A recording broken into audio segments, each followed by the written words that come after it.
Mesdames et messieurs, le sujet que nous aborderons à présent est très au cœur des préoccupations des institutions nationales et internationales, car très actuel à l'ère du numérique.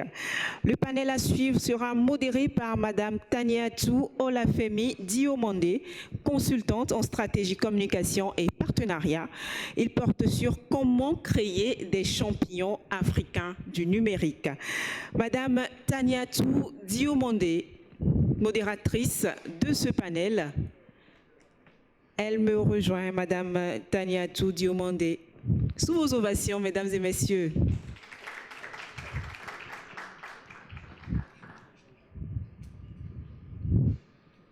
Madame Taniatou Diomandé. D'accord. Vous pouvez vous installer en attendant dans le siège rouge.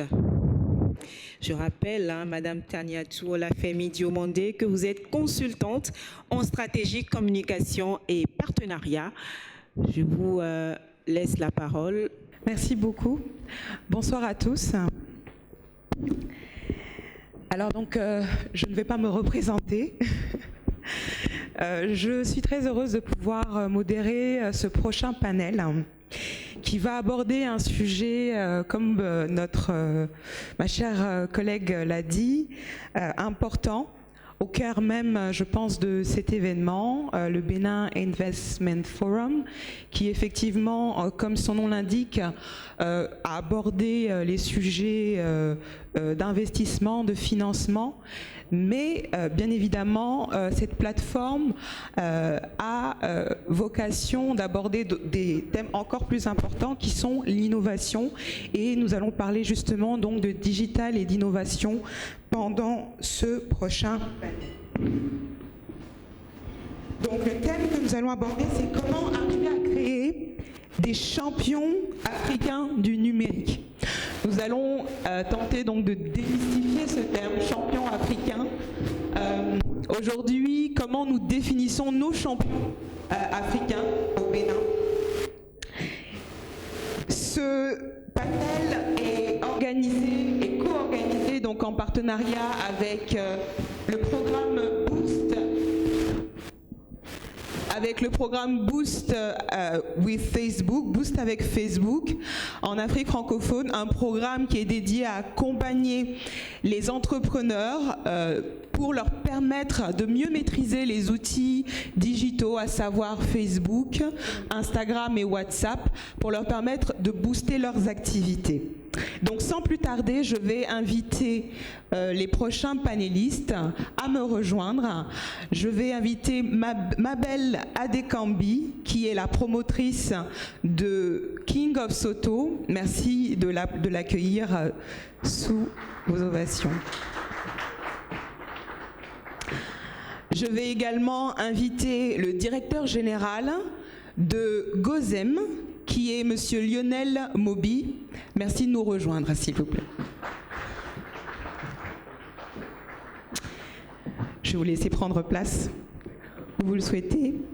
Et je vais inviter également le directeur marketing de Go Medical, Monsieur Lionel Babalola. Je crois que j'ai bien prononcé. Merci de l'accueillir. Alors nous avions avec nous, normalement il était prévu que nous ayons avec nous Monsieur Gounou, de la marque Gounou, qui malheureusement s'excuse pour son absence pour des soucis de santé. Donc sans plus tarder, nous allons commencer. Je vais laisser la parole à Madame Adekambi, bienvenue. Je vais vous laisser vous présenter par vous-même. Nous parler un peu de votre parcours. Pour ceux qui ne connaissent pas King of Soto, nous raconter un tout petit peu votre storytelling, où vous en êtes aujourd'hui. Et puis, vous êtes nos champions africains aujourd'hui, on peut l'affirmer ainsi. Comment aujourd'hui, en tant que champion africain, vous vous positionnez sur le marché béninois et le marché international? Merci. Oh, ça fait beaucoup de questions. Bonjour à tous. Alors, je suis Mabel Adekambi et tout le monde me connaît sous le nom de Queen of Soto, puisque je suis la productrice, promotrice des liqueurs King of Soto, qui sont du soda bien arrangé. Mais je ne fais pas que ça. Alors, je suis la directrice d'une société qui s'appelle Fram Conseil, et nous faisons la production et la commercialisation de produits agroalimentaires. Et donc, nous faisons les liqueurs qui sont connus sous la marque King of Soto, mais nous faisons d'autres produits comme des biscuits, du miel, de la confiture. Mais ça, c'est connu sous la marque Yummy Food. Je suis rentrée au Bénin en 2011 et passionnée par le Bénin et par la gastronomie locale, je me suis décidée de me lancer dans la valorisation des produits agroalimentaires. Et il faut dire que j'étais un peu timide, je n'avais pas vraiment de réseau et mes produits ont été connus grâce justement au digital, puisque j'ai participé à j'ai été interviewée par une web TV africaine, et c'est eux qui ont fait la promotion. Je ne me rappelle plus le nombre de vues, mais ça m'a propulsée, et c'est ça qui a fait de moi où je suis actuellement. Voilà. Merci beaucoup, ma belle. Alors, je vais peut-être, avant de passer la parole, c'est vrai, c'était beaucoup de questions tout à l'heure, mais cette dernière question, on peut dire que vous êtes une championne africaine. En tout cas, quand on parle champion africain, je pense que tout le monde l'a compris, on parle justement d'entrepreneurs, de personnes qui ont aujourd'hui à cœur donc d'impacter l'écosystème, pas simplement, je dirais, à titre de profit, parce qu'effectivement, c'est vrai, vous êtes entrepreneur pour grandir, pour croître, mais aussi également pour changer, on va dire, les habitudes de consommation. Donc aujourd'hui, en tant qu'entrepreneur, en tant que champion africain, comment aujourd'hui vous vous positionnez vis-à-vis donc du marché local, du marché international, et quelle est très brièvement votre vision aujourd'hui en tant qu'acteur? Alors, je vais raconter une petite anecdote. On travaille avec une agence de communication il y a 3 ans sur le produit King of Soto, et on ne voyait pas vraiment l'impact du numérique ou du digital sur nos ventes. On a décidé d'arrêter pendant 1 an. Et il faut dire que pendant 1 an, notre chiffre d'affaires n'a pas vraiment progressé non plus, n'a ni diminué, ni augmenté, il est resté égal à lui-même. Et je suis allée voir un grand frère et je lui ai parlé d'ouvrir mon capital. Et il me dit, ma belle, je suis d'accord sur le fait que tu ouvres ton capital, mais ça fait 1 an que tu ne communiques plus pratiquement sur la marque King of Soto. Alors vous n'avez plus de présence sur les réseaux sociaux, vous n'avez plus de présence sur le numérique. Être présent sur le numérique, c'est pas juste faut pas voir ça seulement pour le côté commercial, il faut voir ça également sous le côté institutionnel. Et au fait que les investisseurs, quand ils vont venir vouloir chercher sur la marque du produit, ils vont voir quelles sont les dernières innovations, quelles sont les dernières informations sur le produit, et ils n'en auront pas vu que vous n'avez pas communiqué pendant 1 an. Et donc, pour moi, je me suis rendu compte à ce moment-là de numérique et du digital dans nos entreprises, et pas seulement du côté commercial. Et il faut dire aussi que pendant le Covid, le digital nous a énormément sauvés, parce que sans le digital, franchement, on aurait fermé, je pense. Très bien. Merci beaucoup, ma belle. Alors, on va passer justement à Monsieur Lionel Babalola. Je vais vous laisser vous présenter. Vous êtes directeur marketing de Go Medical. Je pense que c'est une entreprise qu'on connaît trop bien, je le dirais. Merci de nous en dire plus aujourd'hui, où vous en êtes, et pour ceux qui ne connaissent pas Go Medical, nous en dire sur vos activités. Okay. Merci beaucoup, Tania. Avant tout propos, je remercie les organisateurs du BIF pour nous avoir donné cette occasion de pouvoir nous présenter, de pouvoir présenter nos différents services et nos différents biens que nous essayons de vendre à travers le digital. Je réponds au nom de Lionel Babalola, comme l'a dit Tania tout à l'heure. Je suis le directeur marketing de Go Medical. Go Medical, c'est une entreprise qui exerce dans le domaine de la e-santé. Nous avons développé 2 plateformes, une plateforme mobile et une plateforme web. La plateforme mobile permet aujourd'hui à un citoyen lambda de pouvoir trouver facilement un professionnel de santé, de prendre rendez-vous avec ce dernier et de pouvoir payer sa consultation à distance. Je prends mon rendez-vous, je vais pouvoir payer directement depuis chez moi via mon compte Mobile Money par exemple, avant de venir en clinique où je prends le rendez-vous, je sollicite un parent qui est à l'étranger c'est peut-être mon fils qui est en France qui va pouvoir payer pour moi. Je prends le rendez-vous, il va pouvoir payer avec sa carte Visa depuis la France sans me faire un envoi Western ou autre. Donc, nous avons pour vocation de lever les barrières et de rapprocher davantage le médecin de son patient. Je vais pouvoir retrouver facilement un professionnel, il va être au courant de mon rendez-vous, il va pouvoir l'annuler ou le transférer à un autre collègue en cas d'indisponibilité. Nous sommes convaincus aujourd'hui que le système sanitaire a besoin d'innovation, a besoin de cette application qui, ma foi, rapproche effectivement le patient du médecin. Nous existons depuis 4 ans. GoMedical est né en 2017 et nous sommes en train de faire notre petit bout de chemin. Merci beaucoup Lionel. Donc nous allons passer peut-être la parole. Je ne sais pas si vous avez un micro. Oui. Très bien. Donc Monsieur Moby, merci de nous avoir rejoints sur ce panel. Donc vous êtes le directeur général, directeur pays, si je précise bien, de Gozem. Voilà, je vais vous laisser vous présenter, nous parler justement aujourd'hui de Gozem et parler de votre parcours parce que j'ai cru entendre que vous êtes nouvellement directeur donc de Gozem, donc je crois qu'il y a une nouvelle dimension avec cette entreprise qu'on connaît déjà. Qu'en est-il? Déjà, merci beaucoup pour l'invitation. Je salue les co-panélistes. Merci Ola et je salue tous les participants.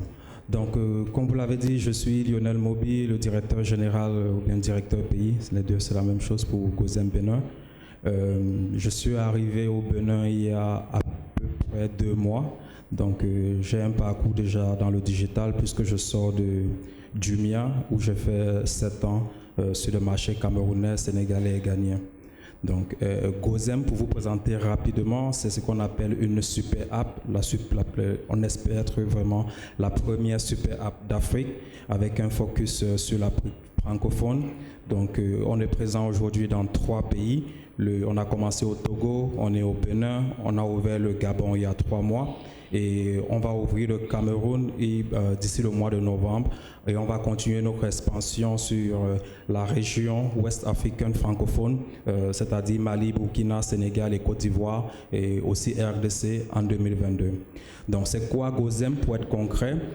Comme je dis, c'est une super app. Une super app en français, c'est une application multifonction, c'est-à-dire c'est une application, on va essayer de proposer plusieurs services différents, mais à la fois liés, parce qu'il y a souvent un ADN commun sur une même interface. Donc aujourd'hui, si vous prenez un peu notre exemple, c'est les Gojek en Asie, c'est WeChat en Chine. Donc tous ces gens-là sont des super apps parce qu'on peut faire à peu près n'importe quoi quand on entre dans l'application. WeChat, par exemple, a commencé avec un service de messagerie. Donc ça, c'est leur modèle de base. Nous avons commencé avec le transport. Donc aujourd'hui, le premier business de Gozem, c'est le transport de déplacement des personnes. Nous avons aujourd'hui au Bénin 1500 véhicules, des ZEM, des tricycles et des voitures. Et vous pouvez commander, ils viennent vous chercher, vous amènent d'un point A à un point B avec une tarification qui est connue en avance et vous payez en avance ou une fois que la course est terminée. Nous avons développé aussi une deuxième verticale, puisque comme j'ai dit, c'est multifonction, puisqu'aujourd'hui, ce que nous appelons les champions chez nous, c'est nos chauffeurs. Donc, notre business part vraiment d'eux.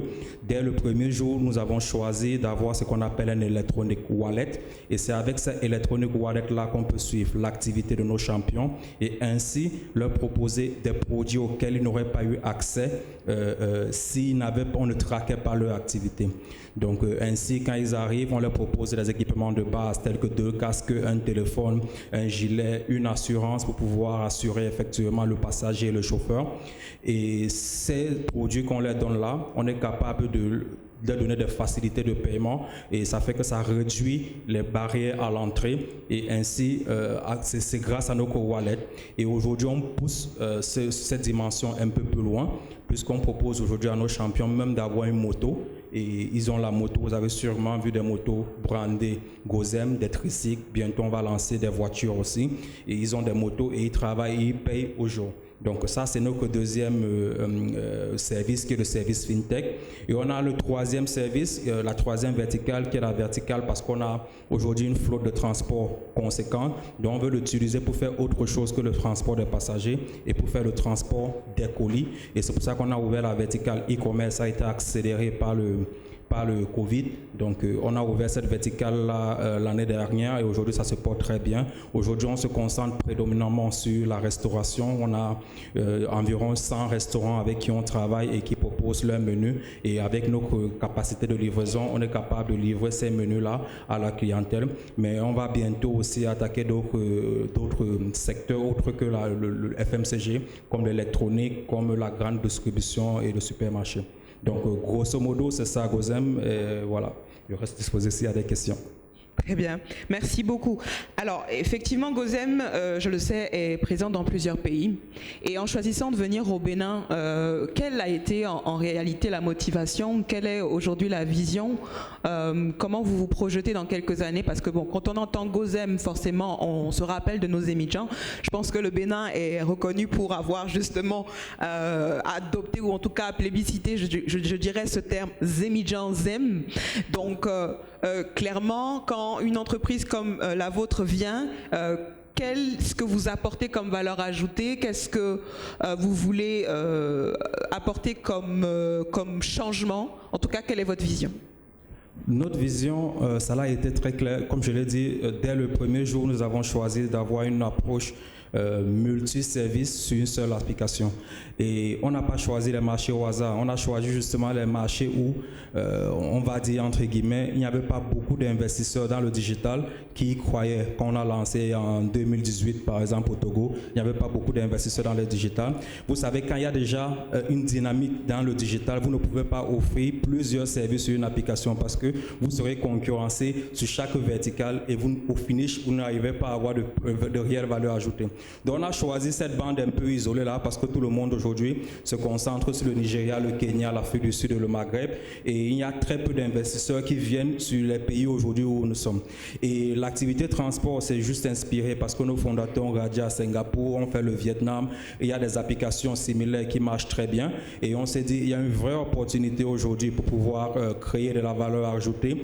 Ça a commencé au Togo, aujourd'hui on est au Bénin, et je pense notre vision, la première chose, c'est d'abord de mettre le champion du groupe, je rappelle quand même, c'est le chauffeur, au cœur de notre activité, parce que nous essayons vraiment de formaliser tout un segment, un secteur d'activité auquel personne ne s'est encore attaqué. Donc nous, ça c'est d'abord notre modèle de base. Après, nous sommes une entreprise tournée vers le numérique, l'innovation et le digital. Nous innovons beaucoup pour pouvoir s'adapter chaque jour aux contraintes du marché et aux besoins du marché. Donc c'est vraiment ça, on a l'ambition d'avoir un usage exponentiel, en tout cas dans les pays dans lesquels nous sommes installés. Et comme je l'ai dit, au niveau groupe, il y a une expansion pays par pays qui est en train de commencer et qui va se poursuivre jusqu'en 2022. D'accord, très bien, merci beaucoup Lionel. Alors je reviens vers vous Mabel, tout à l'heure vous nous disiez effectivement que vous aviez dû, c'est vrai qu'avec la pandémie, il y a eu une accélération au niveau de l'adoption des outils numériques. Beaucoup d'entreprises n'ont pas eu le choix que de s'adapter. On ne peut plus parler, en tout cas aujourd'hui, je pense que c'est ferme, d'entrepreneuriat sans parler donc de numérique ou d'innovation. En fait, je voudrais savoir clairement comment l'outil numérique, incluant bien évidemment les réseaux sociaux, ont constitué un booster pour votre activité et vous ont permis aussi de vous réinventer. Tout à l'heure, bon, en tout cas, pour ce que vous disiez, Lionel, vous parliez justement donc d'innovation, forcément en associant donc le numérique, mais vous, à votre niveau, qui est une entreprise, je dirais, dans le secteur donc de l'agroalimentaire, où le numérique n'est peut-être pas, je dirais, le maillon central. Comment vous vous réinventez avec cet outil? Alors, comment on se réinvente avec cet outil? Je pense que il faut d'abord, on fait des innovations en termes de produits. On fait des innovations en termes de produits et le numérique nous sert surtout pour communiquer autour de nos innovations. Pour le moment, on n'a pas encore atteint ce niveau-là où on utilise le digital, le numérique pour créer des innovations autour du produit. Je veux parler des QR codes, des techniques de de giveaway, etc., etc. On ne les utilise pas encore, mais ce sont des choses qui vont venir. Il faut vous dire aussi que moi, je suis un peu à la limite entre l'ancienne génération et la nouvelle génération. Donc le digital, franchement, j'ai eu du mal à m'y habituer. Je pense qu'on est nombreux dans le cas au Bénin. Je pense qu'il y a 3 types de clients, de consommateurs. Il y a ceux qui sont à fond dans le digital et qui utilisent vraiment le digital et numérique pour commander. Il y a ceux comme moi, quand on voit une marque, on va taper sur Facebook, sur les réseaux sociaux pour voir qui le fait, comment ça se fait. Et il y a ceux qui sont à l'ancienne vraiment et qui ont besoin du bouche à oreille, d'être conseillés. Et moi, je suis vraiment entre les deux. Et donc, je m'adresse vraiment à ces personnes-là qui sont comme moi, qui veulent en fait avoir des informations en allant sur les réseaux sociaux et après commander par derrière. Évidemment, à un moment donné, il faudrait qu'on passe à une autre étape et penser à l'innovation par la digitalisation. Mais j'ai comme l'impression que quand on cible juste le marché béninois, que ce n'est pas, comment dire, la demande n'est pas aussi élevée que ça pour faire de la recherche et du développement sur ce type de produits, ce type de services par le digital. Par contre, si on veut cibler toute l'Afrique de l'Ouest, par exemple, c'est quelque chose où je pense qu'il y a matière à réfléchir. Voilà. Très bien. Merci beaucoup. Monsieur Lionel Babalola, GoMédical, avec la pandémie, j'imagine que vous êtes d'abord une application, ça il faut le rappeler, donc vous êtes vous-même un outil numérique, ou je dirais peut-être un service numérique.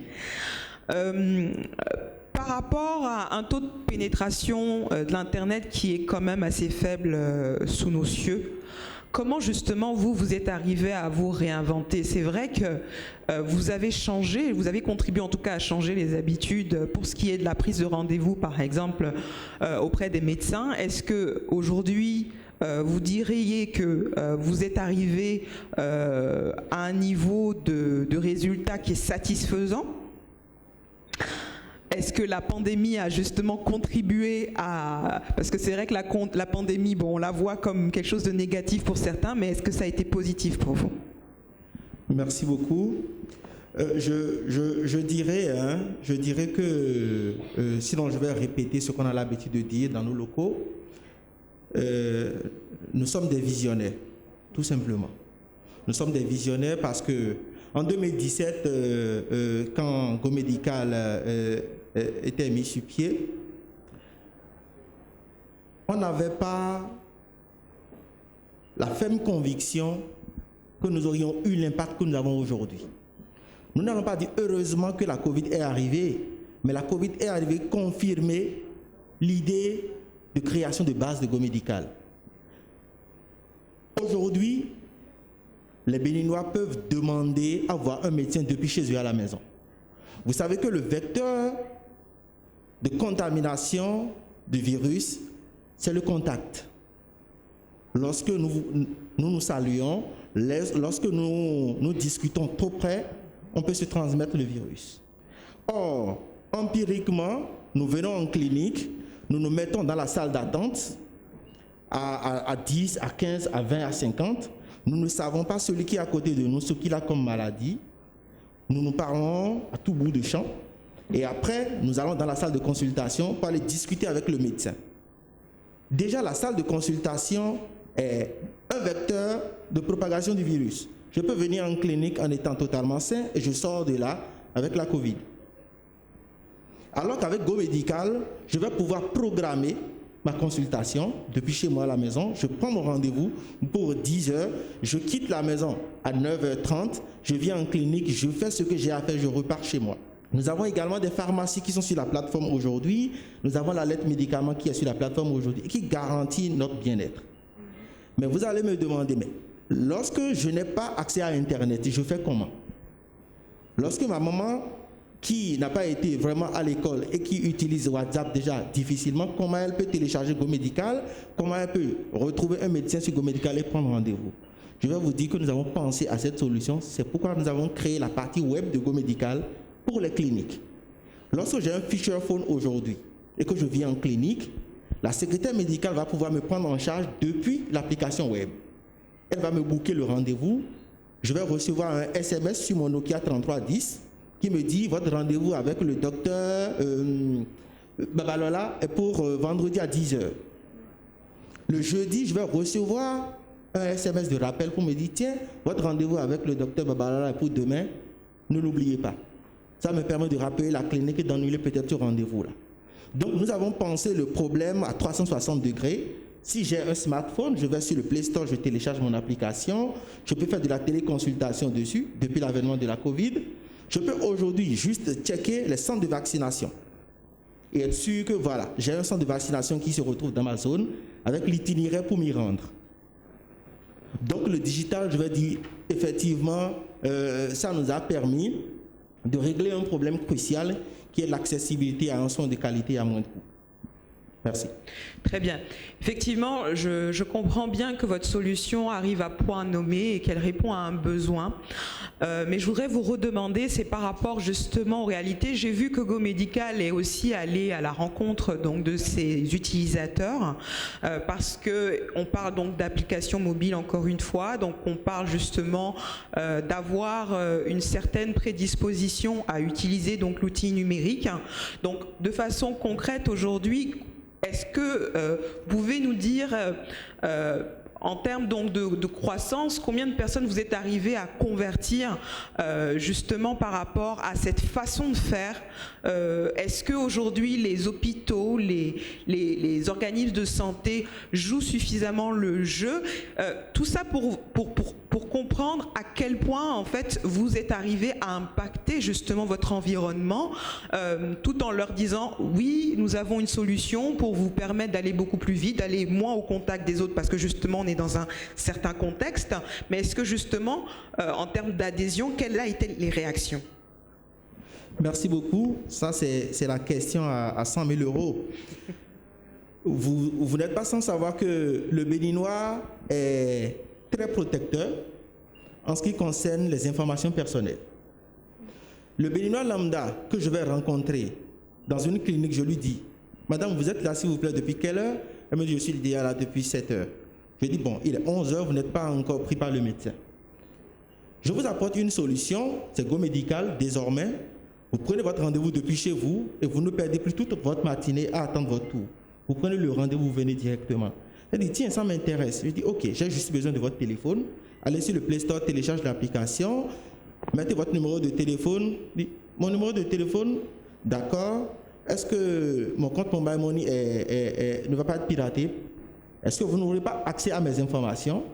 Donc, une première barrière, tout de suite. Donc, on se lance dans les explications. Non, votre compte Mobile Money sera bien sécurisé. On n'a pas accès à ces informations. En plus, vous devez créer un mot de passe que vous êtes la seule personne à pouvoir utiliser. Donc, nous convaincons d'abord le citoyen lambda pour lui dire, votre service, c'est vous qui détenez la clé. Vous rentrez et puis vous pouvez en bénéficier. Maintenant, les professionnels de santé, là où jusqu'à un moment donné, on s'est dit, mais est-ce qu'on va réussir ce projet ou bien on va l'abandonner tout simplement? C'est que nous sommes en face d'un minimum de bac plus 5. Mais vous vous rendez compte que c'est eux qui sont vraiment réfractaires à la technologie. Parce qu'ils se disent, mais qu'est-ce qui nous garantit la sécurité des données? Et quelque part, nous les comprenons parce que ce sont des informations sensibles. Donc, nous leur expliquons que, voilà, derrière, il y a une technologie qui protège les données et tout. Et après, revient la question, mais vous êtes des Béninois, est-ce que vous êtes vraiment qualifiés pour faire ça? Nous connaissons Doctolib en France qui fonctionne très bien. Je dis justement, si vous connaissez Doctolib en France, qui offre ces mêmes services et que vous l'avez déjà utilisé, c'est le moment d'accompagner également des génies béninois qui proposent un même service et qui sont adaptés aux réalités de notre pays. Et c'est comme ça que j'arrive à convaincre les médecins, à convaincre les promoteurs. Et aujourd'hui, j'ai à peu près 115 unités sanitaires sur la plateforme et un peu plus de 25 000 utilisateurs. J'ai des AVD, donc des agents de vente directe qui sont sur le terrain, qui vont dans les cliniques, qui rencontrent les patients, qui leur expliquent, qui font le parcours avec eux et les gens téléchargent. Voilà. Bien, merci beaucoup. Alors, vous touchez justement un point très important. Ce que je constate, c'est que vous êtes réellement à l'écoute en fait de vos clients. Et je pense que c'est l'une des clés essentielles pour arriver à s'adapter sur le marché et à très vite justement répondre à leurs besoins. Alors justement, Monsieur le directeur général donc, de Gozem, vous êtes arrivé sur un marché où le transport en tout cas existait déjà, où la livraison aussi existait déjà. Alors qu'est-ce que Gozem, en tant que champion africain, va faire de différent sur cet écosystème? Est-ce que l'écoute client est au centre justement de votre stratégie? Quelle est la démarche? Comment vous vous rapprochez justement de vos clients? On a parlé de collecter des données. Je pense que la donnée est tellement importante aujourd'hui pour pouvoir justement évoluer, mieux comprendre ce dont ils ont besoin.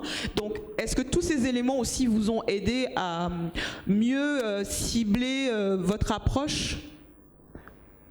Oui, déjà je dois dire à Gozem, quand on parle de clients, nous on a deux types.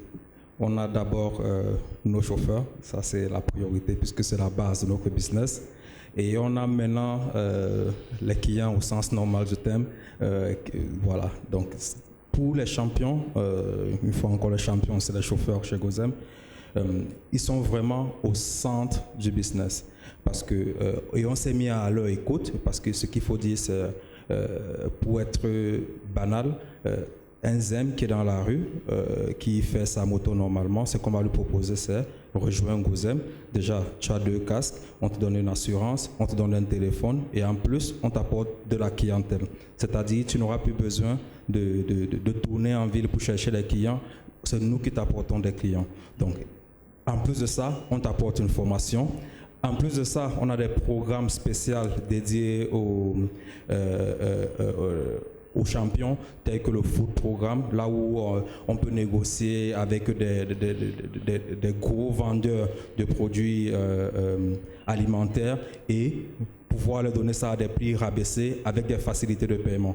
En plus de ça, ils peuvent avoir une moto. En plus de ça, nous sommes en train d'avoir des partenariats avec des ONG pour pouvoir augmenter le niveau d'éducation de cette personne-là, parce que parfois on a affaire à des personnes qui sont analphabètes et tout. Mais on veut pouvoir faire en sorte qu'ils puissent utiliser l'outil digital correctement. Donc ça, au niveau de ces clients-là, ça a toujours été le cœur de notre métier, parce qu'on s'est dit, si on ne fait pas ça bien, ça ne sert à rien de proposer notre solution aux autres clients au sens normal du terme. Maintenant, aux autres clients, c'est fondamental parce qu'il faut être à l'écoute. Dès le premier jour sur notre application, vous avez la partie chat avec lequel 24 heures sur 24, vous pouvez interagir avec un de nos agents. Donc ça, c'est vraiment parce qu'on sait que c'est un nouveau service. Comme vous le dites, les gens, les Béninois ou bien les Togolais n'ont pas attendu Gozem pour commencer à se déplacer. Donc il y avait déjà les solutions de déplacement. On essaye de la réinventer autrement. Donc il faut pouvoir apporter une aide constante pour pouvoir faciliter et éduquer constamment des personnes qui voudraient utiliser ce service-là parce qu'ils le trouvent plus convenable. Et donc on a déjà ça.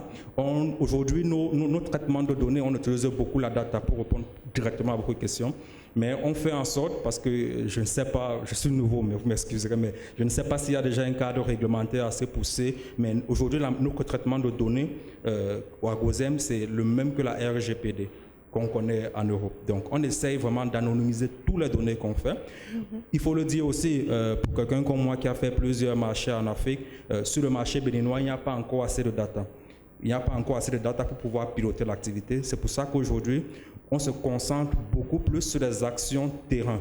Donc, on est vraiment en phase d'éducation, parce qu'on sait que si on éduque le plus de personnes à pouvoir utiliser notre solution, qu'on trouve qu'elle est bonne, même si on peut toujours l'améliorer, après, il y aura l'usage. Et après, quand il y aura l'usage, on aura plus de données pour pouvoir cibler de manière plus précise les besoins des personnes et avoir des services un peu plus personnalisés. Mais aujourd'hui, à Gozem, on est vraiment dans une approche de masse. On ne cible pas particulièrement en utilisant des données parce qu'on estime qu'aujourd'hui, on a quoi? On a 250 000 personnes qui ont téléchargé l'application au Bénin. On a 50 000 utilisateurs mensuels. Ce n'est pas assez pour nous. On pense il y a 12 millions de Béninois, 25% de pénétration d'Internet, ça fait 3,5 millions de personnes. Donc, il y a 1 million à aller chercher. Et quand on aura atteint ces masses critiques-là, on pense qu'on pourra avoir des services un peu plus personnalisés, des communications un peu plus personnalisées et plus ciblées. Mais aujourd'hui, envers les clients, on essaie juste d'avoir un service qui est correct, une assistance 24 heures sur 24 et des actions de proximité pour pouvoir convertir ces personnes-là à un usage de nos solutions. Très bien. Donc, effectivement, quand vous parlez, j'entends beaucoup partenariat, pédagogie, assistance, service. Est-ce que vous diriez que c'est essentiellement donc les clés pour pouvoir justement arriver à avancer, à croître, en tout cas au niveau de vos activités? Vous utilisez, c'est vrai, les réseaux, je dirais, votre outil, et vous êtes à l'écoute aussi de vos champions pour pouvoir mieux adapter votre service.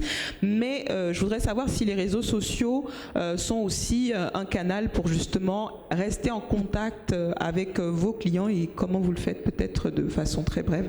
Ouais. Donc déjà sur la première question, j'ajouterais le mot innovation parce que nous tenons à rester une application, nous tenons vraiment à rester une entreprise du numérique, et donc nous innovons parce que le marché est différent, la technologie, il faut s'adapter aux personnes, c'est les personnes qui l'utilisent, donc nous innovons constamment pour pouvoir faciliter l'usage de notre application. Donc j'ajouterai juste ce mot-là. Et maintenant, les réseaux sociaux, je pense que c'est un débat plus large. Je vais revenir sur le cas de Gozem. Mais ce qu'on essaie tous de faire là, tous les panélistes, ce qu'on essaie de faire, c'est de proposer sur des plateformes digitales des solutions qui existent déjà. On n'invente rien. On essaie juste de dire, oui, avant tu prenais ton taxi ou bien tu commandais ton ZEM dans la rue. Aujourd'hui, fais-le sur une plateforme parce que c'est plus convenable, parce qu'il y a la sécurité, parce que c'est traçable. On peut trouver 1000 et X arguments. Pareil pour Go Médecin, etc., etc. Donc, on essaie de transposer quelque chose qui se faisait il y a 20 ans ou 25 ans, aujourd'hui sur des interfaces numériques. Et même il y a 25 ans, quand on voulait communiquer, quand on voulait prendre le pouls de sa réputation, quand on voulait toucher des personnes, on s'appuyait toujours sur la communication qui était basée sur des cercles communautaires.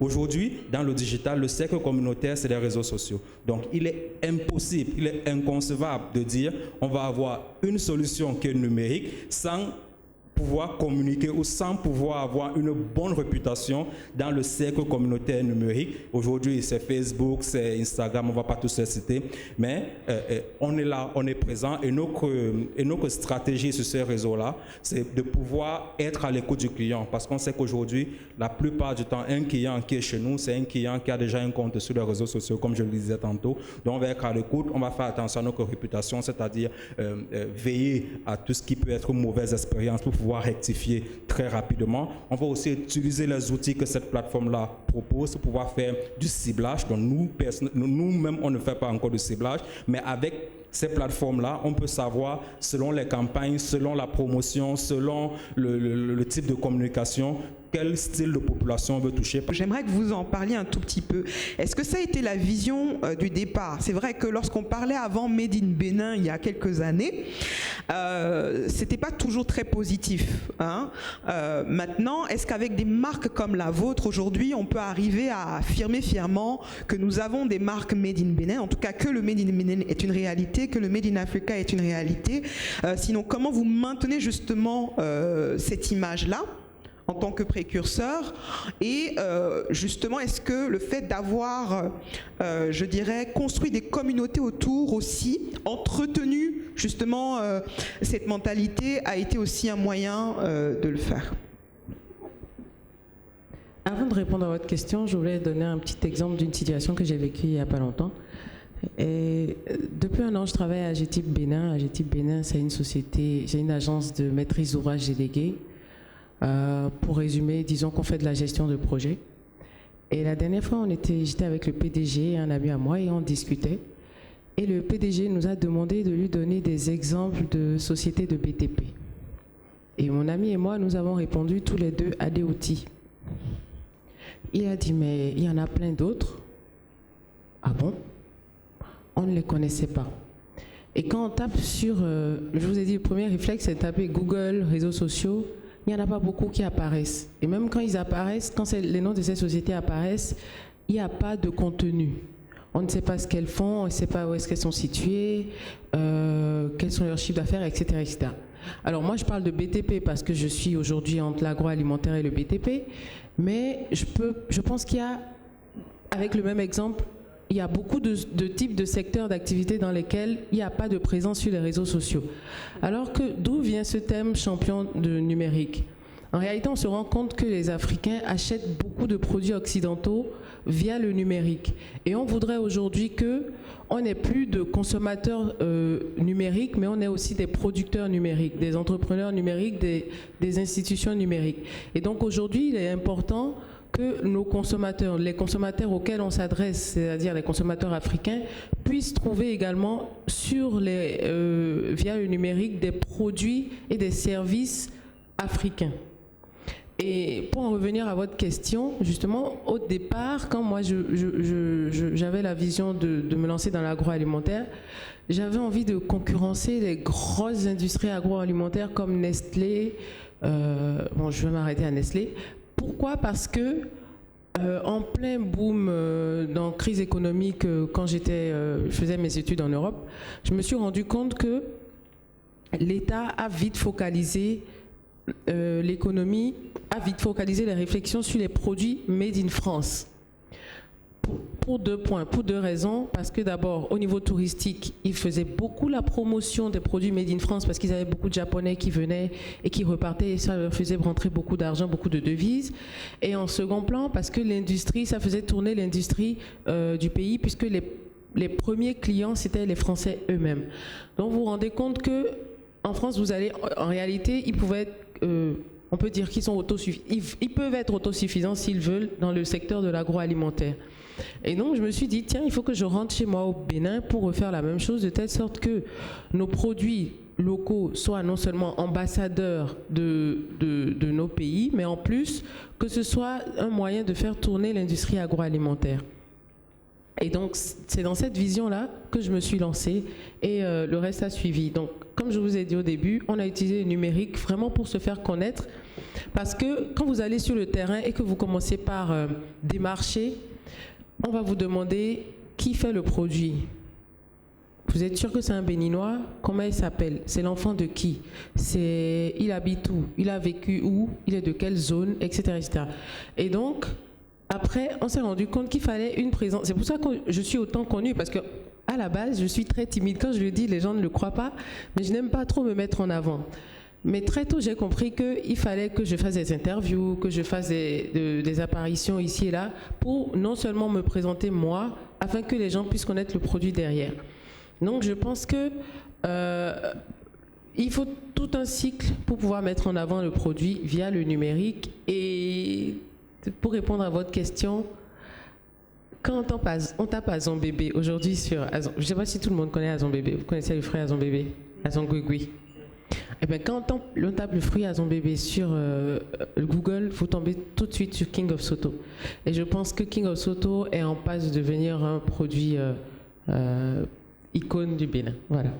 Merci beaucoup, Mabel. En tout cas, merci pour chacun d'entre vous. Je pense que vous contribuez à mettre encore 2 fois plus donc, le Bénin en avant. Alors, donc, comme je le disais tout à l'heure, effectivement, je suis en tout cas formatrice donc, du programme Boost avec Facebook. C'est en partenariat avec donc, ce programme que ce panel a été organisé. Pour une raison très simple, en fait, c'est vrai que lorsqu'on parle aujourd'hui donc, de champion africain numérique, vous l'avez si bien dit, il est indispensable d'être aujourd'hui visible. Et ce que aujourd'hui ce programme fait, c'est de dispenser donc des formations pour réellement mieux outiller les entrepreneurs sur les outiller et mieux comprendre aujourd'hui les réseaux sociaux. Nous sommes pour la plupart, en tout cas en Afrique, donc des consommateurs de numérique. Vous l'avez dit tout à l'heure. L'idée, c'est d'arriver à être donc des producteurs, donc à créer du contenu, et c'est comme ça que justement que nous sommes davantage visibles. Donc, si aujourd'hui effectivement un fruit comme Azon Bébé est présent et est relaté, en tout cas par rapport à votre activité, c'est bien parce que justement vous en avez parlé. Alors, je vais très brièvement, avant de passer aux questions, je pense que j'ai juste 5 petites minutes. On n'a plus de minutes. On n'a plus de minutes? Non, malheureusement. Alors, j'avais chronométré, je crois que là, on a quand même moins d'1 heure. Je me débat un tout petit peu. Laissez-moi juste 5 petites minutes et je vais laisser la parole, s'il vous plaît. Donc en fait, pourquoi c'est tellement important en fait de prendre conscience de ça? On a l'impression de bien maîtriser en fait les réseaux sociaux, mais il y a beaucoup de petites astuces qui sont essentielles lorsqu'on crée une page. Et il y a un des éléments essentiels aussi dont il faut se rappeler pour rester en contact avec justement sa communauté, pour pouvoir les mettre en confiance. Vous avez des outils comme les groupes Facebook qui sont utilisés, c'est vrai, hein, il y a eu cet afflux où on avait des sujets, on créait des groupes Facebook comme ça, privés ou publics ou peu importe, avec des annonces. Mais ce qu'il est plus intelligent de faire, c'est que lorsque vous créez votre page Facebook professionnelle, que vous la référencez correctement, que vous renseignez toutes les informations, vous avez parlé justement de nom, de prénom, de toutes ces informations qui vont donner justement, qui vont rassurer en tout cas vos consommateurs, vos clients, pour pouvoir mieux en savoir sur vous, pour crédibiliser votre activité. Il est aussi bien de créer justement l'intérêt autour de votre activité, donc en créant donc justement donc des groupes Facebook, hein, et également en créant des événements. Donc c'est vrai, on n'aura pas le temps d'en parler en détail. Je vous invite quand même à aller sur le site web www.boost, donc b2ost-ese.com, pour pouvoir suivre en fait les prochaines formations. On a voulu intégrer, je dirais, en tout cas ce partage d'informations dans ce panel-là, mais nous avons différentes manières de pouvoir diffuser les formations, que ce soit en live, que ce soit en workshop ou encore en formation d'1 heure, avec environ une dizaine de modules disponibles sur les outils comme Facebook, Instagram et également WhatsApp. Merci beaucoup, Madame Diomandé. Oui. J'ai essayé d'être brève. On n'a pas le droit à des questions. Si, vous avez le droit, justement, c'est pour vous laisser le temps justement d'avoir des questions que. Merci beaucoup. Voilà, on s'interrompt là dans les présentations, dans les discussions, mais on continue avec des questions des participants. Et s'ils ont des questions, des apports également sur le thème « Comment créer des champions africains du numérique ?» C'est le moment.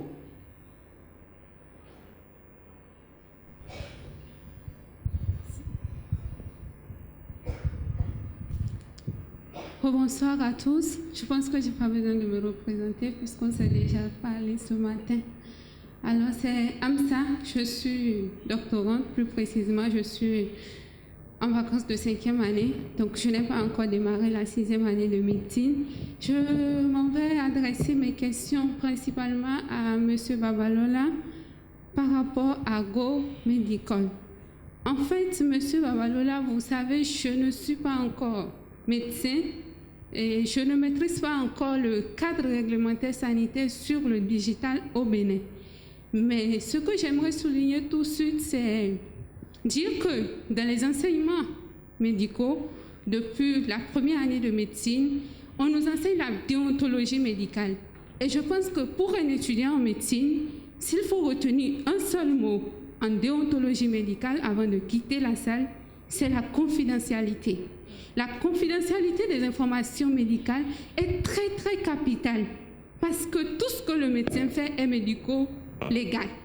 Alors, en tant que, je ne sais pas, développeur d'application ou promoteur d'application, pour faciliter la tâche aux usagers, aux patients et aux médecins, il va falloir alors développer des méthodes de collaboration, d'échange entre les médecins et vous. Et dans ce sens, je voudrais demander quels sont les éléments qui entrent réellement de façon concrète dans la procédure d'enregistrement des patients. Parce que aujourd'hui, vous devrez quand même nous convaincre par rapport à cela. Que ce soit le patient, que ce soit le médecin, tous seront sceptiques sur ce qui entre dans votre application par rapport à la confidentialité. Et la deuxième question, j'aimerais savoir quelles sont les modalités. Si vous me permettez, oui. La deuxième question, il faut qu'elle soit un peu plus brève, s'il vous plaît, afin qu'on puisse recevoir un autre participant. Merci pour la compréhension. D'accord, je pose la deuxième question, sinon que j'en avais 4. Alors, je vais m'arrêter à la deuxième. Donc, 2 questions, s'il vous plaît, madame. Normalement, c'est une question. On va en prendre 2. Merci. Merci. La deuxième question, je demandais quelles sont les modalités de partenariat avec les médecins. Merci beaucoup, madame. Vous avez bien pris note des questions, j'espère. Oui, c'est bon pour les 2 questions de madame. On va prendre un dernier intervenant avec une question, s'il vous plaît. Merci. Bonjour à tous, Madame Bouiti de Enabel, l'agence de développement belge qui coordonne le projet DigiBoost. Moi j'ai une question pour nos 3 champions ici. Déjà merci pour votre partage d'expérience qui est toujours très enrichissant de vous entendre. Ma question elle est simple, elle serait qu'est-ce qu'il vous manque aujourd'hui pour aller plus loin? Merci à vous, madame. Alors, on répond aux questions en quelques petites minutes avant de conclure. Merci. D'accord. Pour la question qui m'a été adressée personnellement, et à la première, je vais répondre tout simplement, on a besoin de votre numéro de téléphone, on a besoin de votre nom, prénom et d'un mot de passe que vous allez garder jalousement. Ça, c'est quand vous êtes patient. Quand vous êtes médecin, on a besoin de votre nom, prénom, de votre numéro de téléphone, de votre numéro d'ordre et de votre spécialité. Juste ce dont on a besoin pour vous créer un compte. Après, pour remplir les informations dans votre compte, vous le faites vous et vous seul. Le patient n'écrit rien dans son application. C'est le médecin qui, comme vous l'avez dit, respecte les codes de déontologie, qui écrit dans le carnet de santé électronique du patient. La seule chose que le patient fait, c'est de retrouver le médecin sur la plateforme, de prendre rendez-vous avec ce dernier et de payer en ligne avant de venir. Voilà, ça c'est pour votre première question. La deuxième question. Les modalités. Les modalités. En fait, notre process, nous allons vers la clinique. Nous n'allons pas directement faire un contrat de partenariat avec les médecins, mais avec les tenanciers de structures sanitaires. Donc, on va voir le directeur du centre, nous lui présentons notre solution. Quand il est d'accord, nous signons une convention de partenariat et derrière, nous enrôlons tous les médecins qui interviennent dans la structure sanitaire. Donc, si vous avez 10 médecins dans votre clinique, après vous avoir inscrit sur la plateforme GoMédical, nous enrôlons ces 10 médecins. C'est pour cette raison qu'aujourd'hui, on a un peu plus de 500 médecins qui sont sur la plateforme GoMédical. Et bien entendu, vous devez payer quelque chose. Une application qui fait tout ça, en temps normal, coûte dans les demi-millions ou dans le million.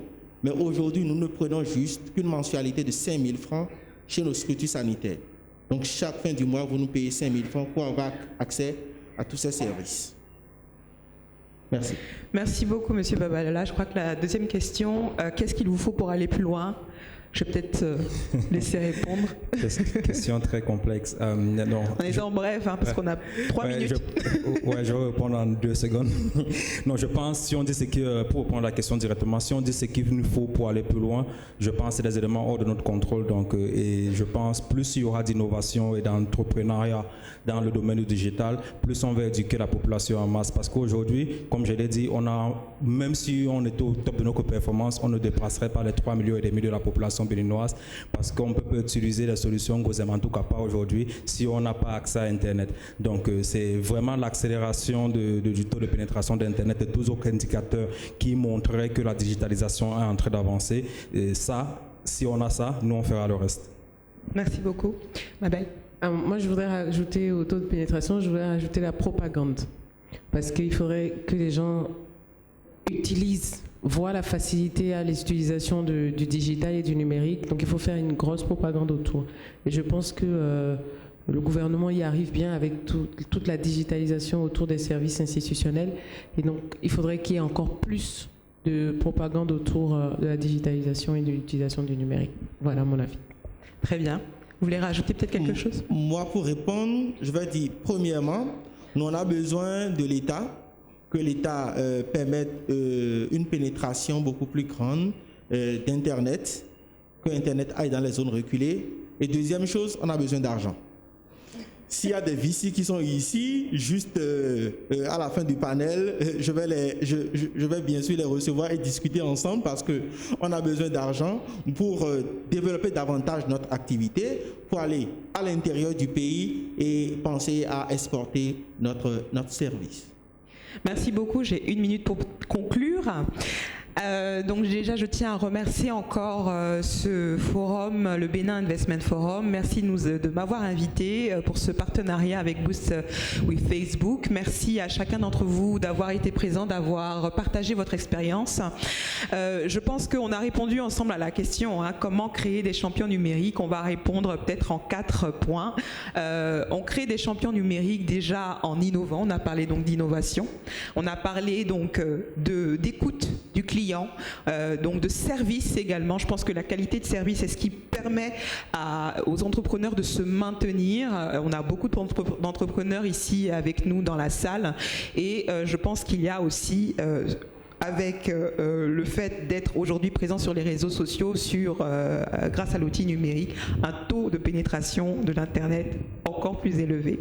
Donc merci à vous, merci pour votre écoute, merci encore au BIF et je vous souhaite une bonne suite pour les panels suivants. Merci beaucoup à vous, Madame Diomandé. On fait un bond pour ce super panel-là.